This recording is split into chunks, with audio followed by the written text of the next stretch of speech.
सबसे पहले तो आप सभी को वसंत पंचमी की शुभकामनाएं। माँ सरस्वती से दुआ करता हूँ कि आपने जो सपना देखा है वो सपना आपका जरूर पूरा हो। आज इसी के साथ क्लास स्टार्ट करते हैं। तो चलिए जान लेते हैं स्केलेटन के बारे में। स्केलेटन क्या होता है? कंकाल। लेटरल व्यू मतलब a visual perspective of an object from the side. किसी वस्तु का पार्श्व से लिया गया दृश्य होता है। हम बात करते हैं पैरेटल की। रिलेटिंग टू वॉल्स और the outer surface of a body part. खोपड़ी या पार्श्वी का अस्थि के किनारे व शीर्ष के पास स्थित उससे संबंधित या स्थित। आप पिक के अंदर देख के समझ सकते हो। आगे बात करते हैं फ्रंटल की। रिलेटिंग टू द फ्रंट और फोरहेड और something that is in front of something else. ललाट का अर्थ है सामने माथे संबंधित या ऐसा कुछ जो किसी और चीज के सामने हो। तो दोनों पिक सेम है। Parietal bones, frontal bone, parietal bone, temporal bone, तो दोनों पिक सेम है। आप देख लीजिए, आप इन्हें नोट कर लीजिए।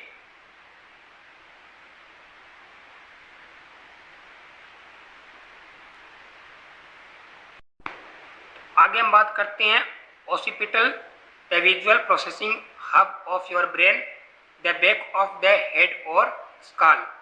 तो दोनों का एक ही अर्थ है सिर या खोपड़ी का पिछला हिस्सा। दोनों पिक के अंदर आप देख के समझ सकते हो। खोपड़ी का पिछला हिस्सा, दोनों पिक आप गौर से देख लीजिए और आप इन्हें नोट भी कर सकते हो।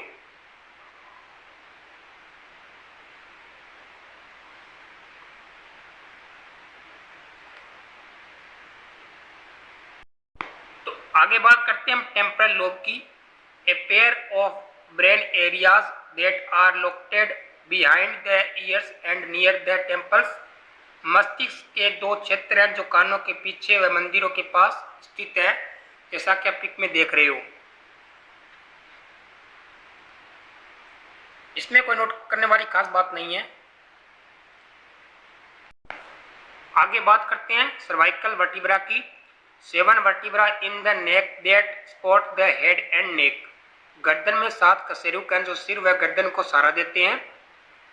पिक के अंदर देख रहे हो, आपको 7 कशेरुक दिखाए गए हैं। ये हमारे गर्दन व सिर को सहारा देते हैं। आप इन्हें नोट कर सकते हो। एग्जाम में सबसे ज्यादा पूछने वाला ये क्वेश्चन है। आगे हम बात करते हैं जाइगोमेट्री की। A pair of bones on the upper sides of the face that from the cheeks and part of the I socket.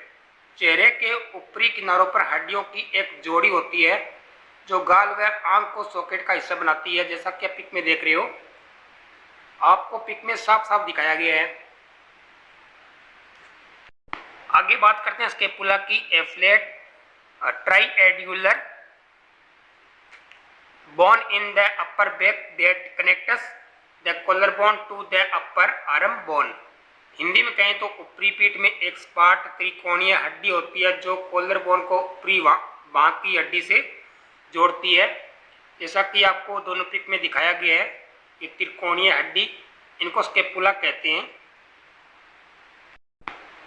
आगे हम बात करते हैं maxilla, the bone that forms the upper jaw and the roof of the mouth. Hindi में कहें तो वह हड्डी है जो ऊपरी जबड़े व मुंह की छत बनाती है, जैसा कि आप फोटो में दिखाया गया है। आप इन दोनों फोटोओं को ध्यान से देख सकते हो कि कैसे ये ऊपरी जबड़े व मुंह की छत बनाती है। इसको बोलते हैं maxilla bone.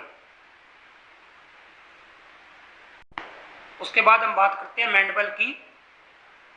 The largest and strongest bone in the human face. मानव चेहरे की सबसे बड़ी व मजबूत हड्डी है, जैसा कि आपको पिक के अंदर दिखाया गया है।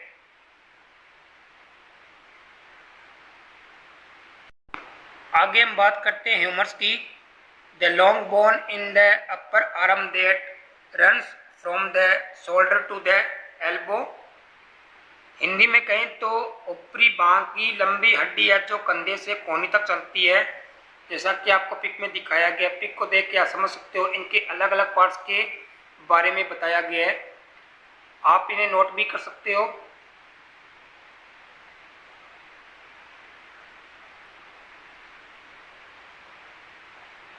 आज के इस वीडियो में आपको 10 पार्ट के बारे में बताया गया है, बाकी के पार्ट जो है वो आपको कल बताए जाएंगे, क्योंकि काफ़ी लंबा प्रोसेस होने वाला है ये।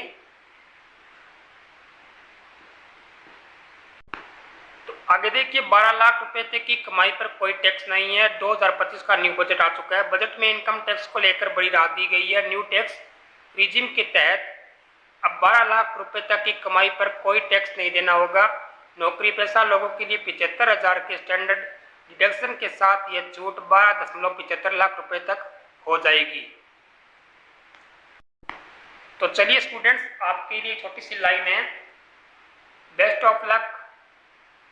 तर्कस में जितनी तीर है तू चलाकर देख ले, एक बार नहीं 1000 बार आजमा कर देख ले, हर बाजी जीत जाऊंगा मैं, चाहे तू शतरंज के हर खाने में वजीर सजा के देख ले।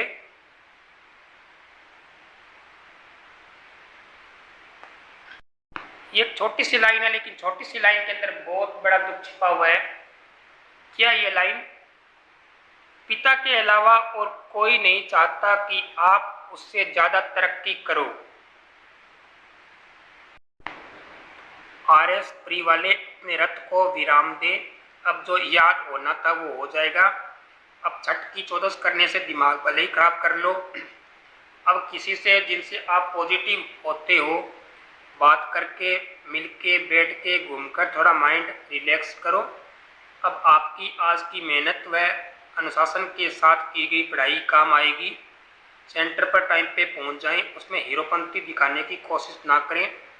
पेपर में कुछ पेज ऐसे भी आएंगे जिसमें आपको एक भी क्वेश्चन नहीं आएगा।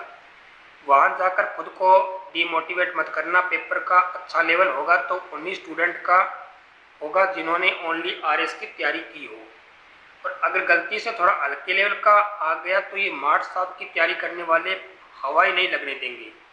तो कोई दिक्कत नहीं है, कोई टेंशन नहीं है, पेपर फ्री माइंड होके करिए। All the best RPSC RS pre exam.